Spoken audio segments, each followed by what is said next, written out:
Hi students, I welcome all of you to the first revision session of lesson number 2, the living world. Let's see once again whatever we have learnt in the last session. So students, as you know that here you can see in this picture there are many variety of the living thing and there are many variety of the non-living thing we can observe in this picture.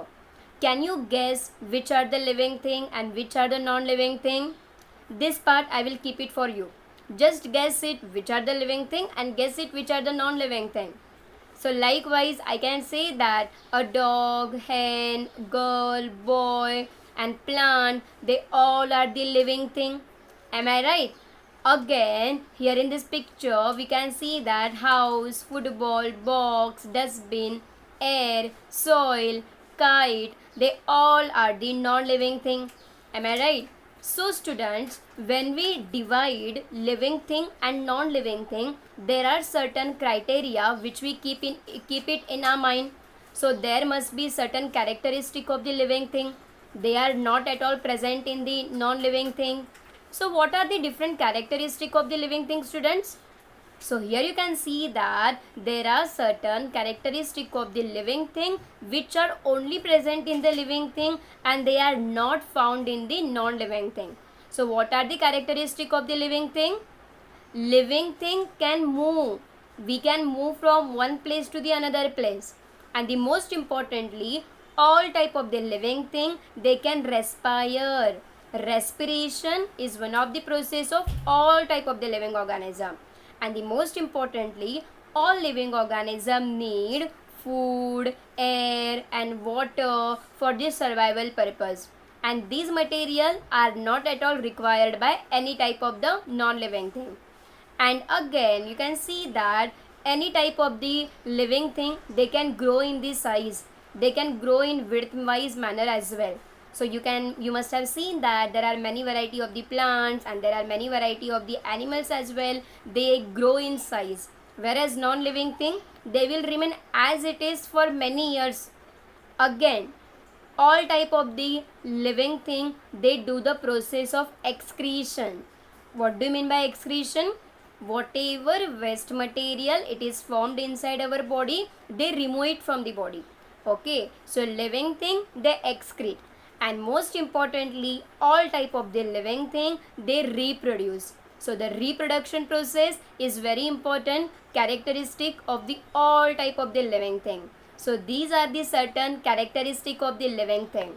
And again, what you can see here in this picture, student, as we had mentioned, the growth is the important characteristic of the living thing. So on the right hand side, you can see that there is young one of puppy, there is a boy, then small plant sapling is there, and again you can see that girl is there. After many years, when you observe, so there will be certain changes in the living thing. Am I right? You can see that puppy got converted into the dog, boy is converted into a man, and then you can see that here a girl is converted into woman, and here you can see that a small plant sapling got completely modified into the huge tree. That means from this example, can we say that growth is important phenomenon of all type of the living thing?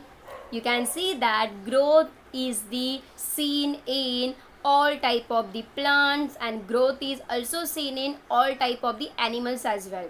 Okay, so basically what is the meaning of the growth, students? So growth is the gain in the height, weight and strength of an organism. So during the period of the growth, baby gains in height, then weight and the strength, and baby grows completely into the adult. And always remember, student, generally if we are talking about human beings, then human beings require total 18 to 21 years for their growth. Physical growth I am talking about. So you can't say na even after 21 years our height will go on increasing. No, it won't happen.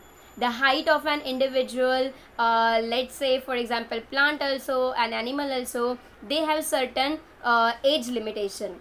So might be the height of an individual, it will stop at particular age, but must be the width wise manner, the weight wise manner, we will go on increasing. So this phenomenon we call it as what? Growth. So can I say that growth is the internal growth of any type of the living thing?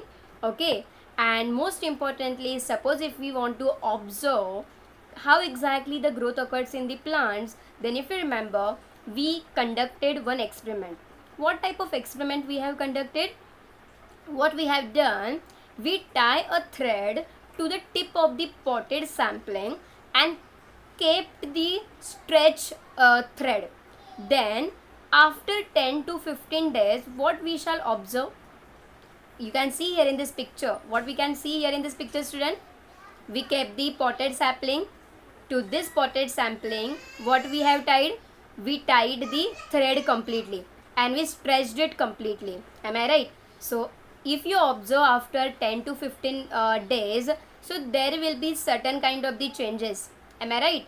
Because here in this picture you can see that the plant is living thing. Am I right? So the growth of the plant will occur. So when the growth of the plant will occur after 10 to 15 days, you can see that the plant has grown taller. You can see that because of the height of the plant, because of increase in the height of the plant, the thread which we tied to the plant, that has loosened there. You can see that loosened thread in the second picture here. Okay, so that loosened thread which is shown in the second picture, what has it indicate?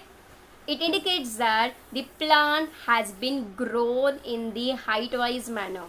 Did you understand? So can I say that the growth phenomenon we can observe in plants as well? Okay, and here you can see that in all type of the plants, it is mainly the width and the height of the stem that grows completely. And most importantly, remember this: though all living things grow, animals grow only for certain period. We can't keep on growing and growing and growing. Okay, there is certain limitation as I told you just now. But on other hand, if you can see that the plant grow as long as they live. Now you must be wondering how plants can grow as long as they live. Because you must have seen that many of the time during winter season etc. or during summer season etc. plants shed their leaves. Again plants gets the new leaves. Am I right? Even frequently you must have noticed that on plants many variety of the flowers are bloomed in particular season. Again in particular season we can see that there are many variety of the fruits are there grown on the plants. Am I right? So this shading of the leaves, again the growth of the leaves, growth of the flower, growth of the fruit, which we can observe on the plants, that is the growth of the plant. Did you understand now? So we can say that plants grow as long as they live. Understood over here, students? So here you can see that here also in this picture we compared the mango plant and we compared, sorry, not mango plant, here we compared the banyan plant and here we compared the coconut plant. So what you can see here in this picture, student? What is the difference in the growth of the banyan plant and what is the difference between the growth of the coconut plant? Yeah, you can see that the banyan plant has grown wider and wider and wider. And on other hand, you can see that the coconut plant is growing taller, taller and taller. So there is a difference in the growth pattern of the plants as well. So not all type of the plant are grown in the same manner. They follow certain different pattern. So you can say that over here, the growth of living things occurs from within the body, which means that growth occurs in all parts of the body. Growth doesn't only occur in the upper part or lower part of the body. No, it's not like that. The growth occurs in all parts of the body. Is that clear, students? So now you can see that these all plants prepare their own food. Am I right?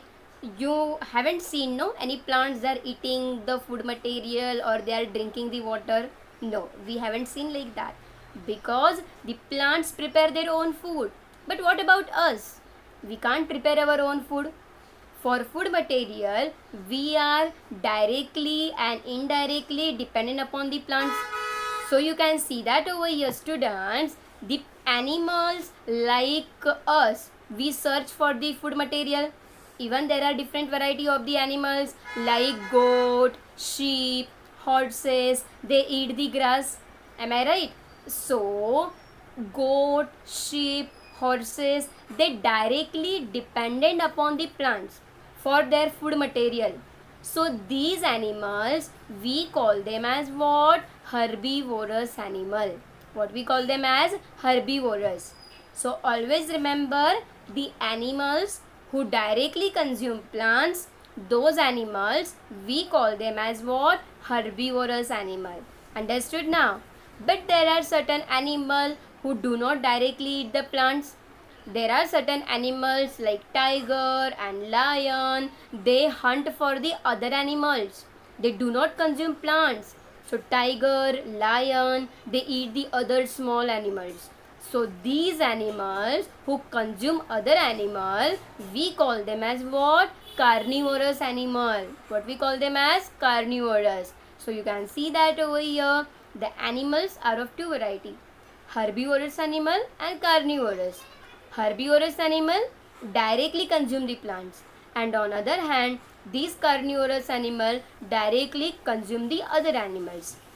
Understood now over here, students? But plants prepare their own food. Am I right? So my question is that why animals can't prepare their own food? Why is that so? Plants can prepare their own food. There must be some differences between the plants and the animals. So what is that difference? What we don't have, and what exactly there is something which is present in the plants, and because of that something, plant can prepare their own food. So here it is your answer. You can see that there is small green pigment which is present in the plants. So that small green pigment which is present in the plant, that we call it as what? Chlorophyll. What we call it as? Chlorophyll. So the chlorophyll is present only in the plants, and chlorophyll is not present in the animals. So because of the presence of the chlorophyll in the plants, plants can prepare their own food, and on other hand, animals cannot prepare their own food. Is that clear, students? And one more thing, always remember, chlorophyll is green in color. Chlorophyll is green in color, and because of the presence of the chlorophyll, the plants got green color. The leaves of the plant and the young stem, they appear green in color. So why the leaves are green in color? The leaves are green in color just because of the presence of the chlorophyll. Understood now? So this chlorophyll is present only in the plants, and this chlorophyll is not present in the animals. Understood now? So how exactly the process of photosynthesis has been done in the plants? Can you observe this picture, student? What you can see here in this picture? We can see that here in this picture, plant absorb carbon dioxide from the air. Plant absorb carbon dioxide from the air, and these plant absorb water and nutrient from the soil. So this water and nutrient is absorbed by the roots of the plant. So roots of the plant absorb water and nutrient, and the leaves absorb carbon dioxide from the air. Am I right? So in the presence of carbon dioxide, in the presence of water, plant prepare their own food. And for this process, the most importantly, sunlight is very important. So in the presence of the sunlight and in the presence of the chlorophyll, most importantly, the plants prepare their own food. Is that clear? So by using water and carbon dioxide, plant prepare the glucose molecule which we use as the food material. And once the process of photosynthesis has been done, as the product of the photosynthesis, here you can see that oxygen is released by the plant. What is released by the plant? Oxygen is released.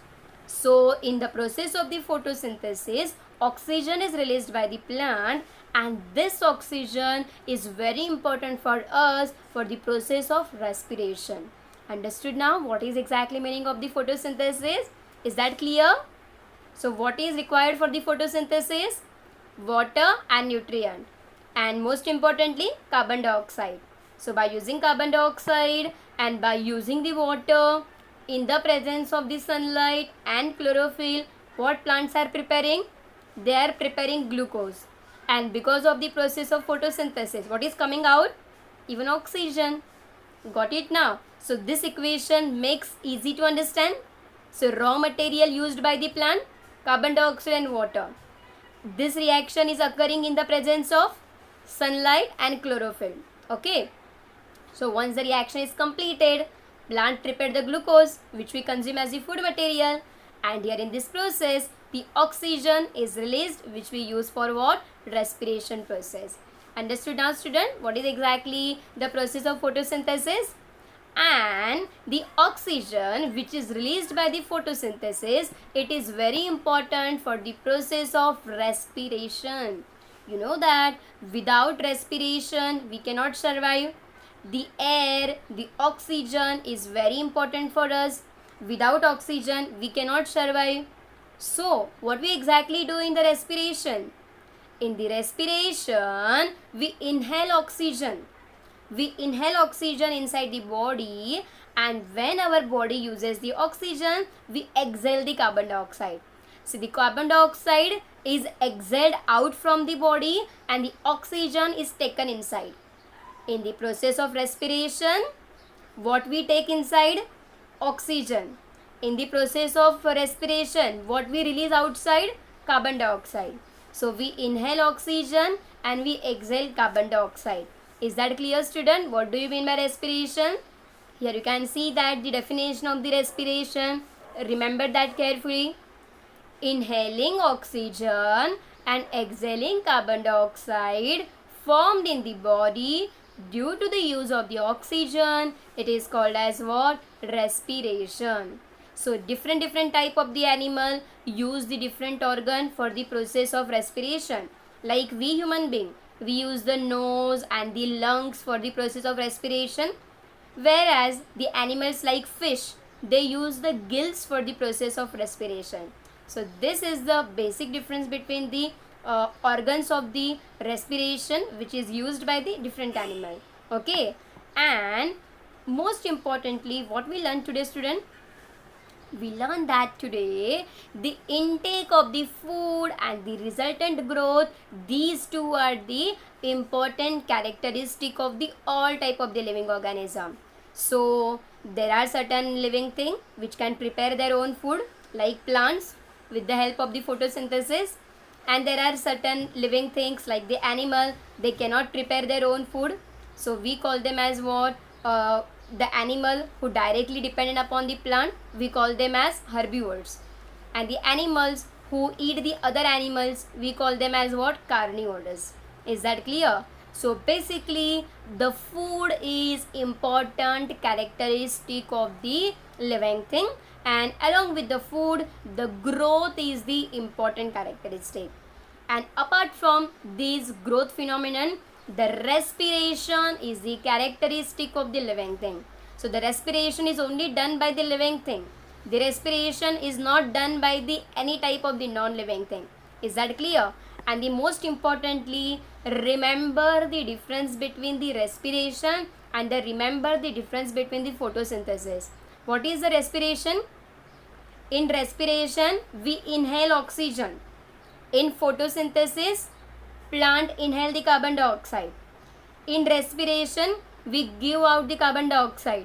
But in process of the photosynthesis, plant give out the oxygen. Is that clear? So this is the basic difference between the respiration and the photosynthesis. Okay. So today we will stop here. The next part of this revision we will continue in the next part. Okay. Bye. Take care.